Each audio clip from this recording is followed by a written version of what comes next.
Josh, are you feeling confident with prospects for Brisbane? Yeah, I've ticked every box so far this week. The side's obviously been a troublesome area for me, in the past. So sort of you can lean on the side of caution, I guess, a little bit, but it's very minor compared to the last few I've had.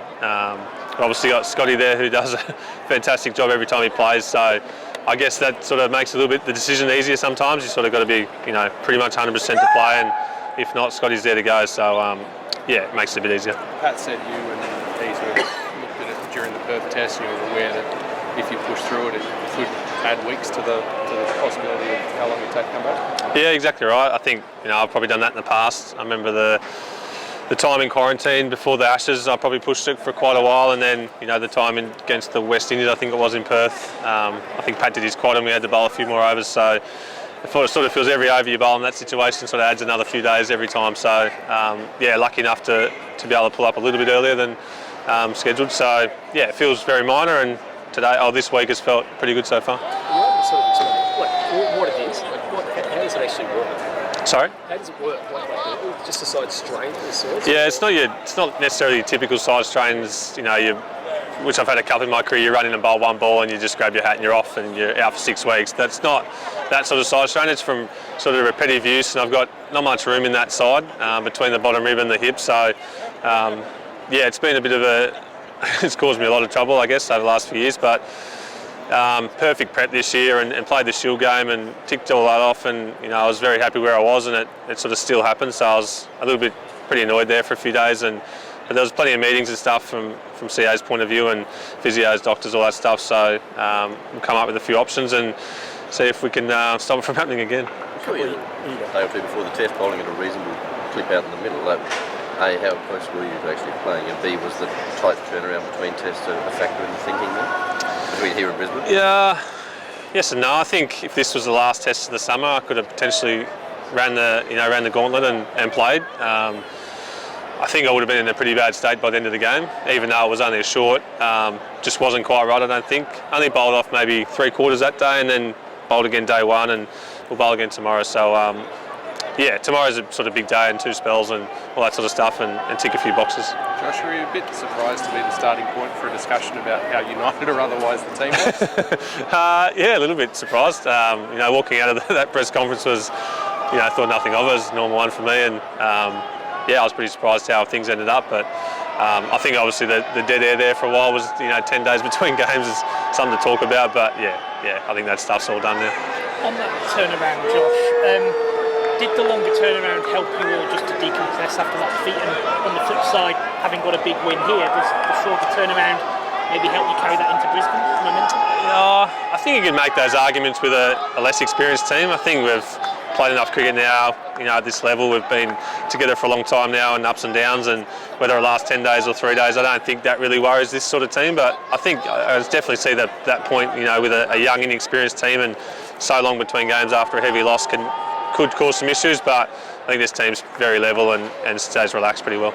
A couple of years ago, you had a similar situation heading into Boxing Day. It was a touch and go, and you made the call at the last minute. Do you feel that experience, does that experience shape what your decision could be this time around at all? If it is really close, that you will make that call again?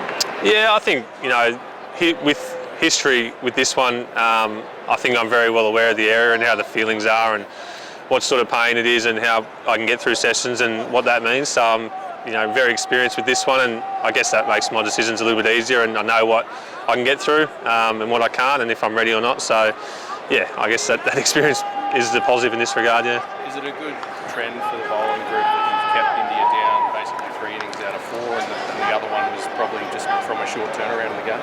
Yeah, I think so. I think you can take a lot of confidence from those innings. Yeah, 3 out of 4 as you mentioned. Scores are typically low here in the pink ball games, although we got a decent score. But yeah, I think the further you go into the series, you start to get those matchups and who's on top of who and vice versa. And yeah, I think it's definitely a positive. Yeah. Was there anything that raised your eyebrows during the first test around the way India celebrated wickets? No, I don't think so. They're a passionate team. We've played with and against them for a long time now, and you see it in full flight in the IPL. The crowds just love that sort of stuff. So, I've seen it all before.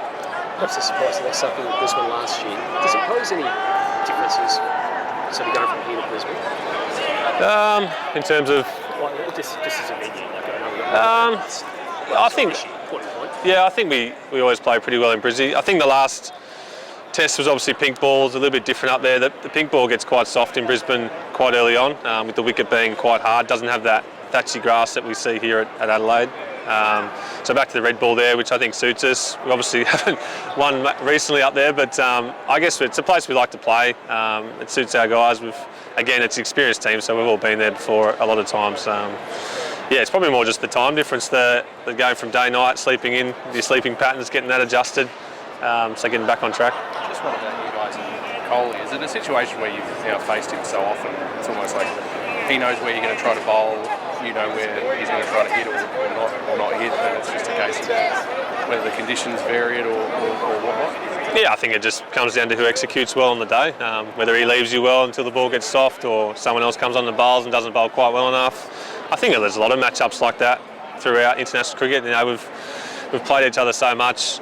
If you've been around for 10 years, you pretty much know each other inside and out. And again, it's all about execution. You can plan all you want, but just nailing that area when you're bowling and leaving well and playing the right shots when you're batting. So it's very small things all the time. Is it with him in particular? Is it just I suppose important to be patient in that sort of fifth, sixth sort of stump corridor, not trying to attack the stumps too much? Yeah, I think there's different players in different teams, and there's some players you have to be really patient with, and there's other players who sort of come at you, so you can, you don't have to be as patient and you don't have to stick there as long, but they're dangerous because they can score. So I don't think batters are probably as patient as they were 10 years ago. They like to feel that bat on ball more, and we've seen that the way England play and even players in the Indian team with Pant and Reddy and guys like that. So it's a very case by case when you're bowling at a player. You mentioned Scotty at the beginning. Do you just sit back and admire what he's able to do when he comes in? Obviously, it's been a couple of summers since he's played at home. Comes in, could easily have had a wicket first ball in both innings. Do you just sit back and watch that with admiration?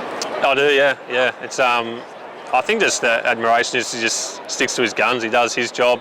He doesn't try and be anyone else. Whether he's playing for Victoria or Australia, it's the same thing. It's the same areas.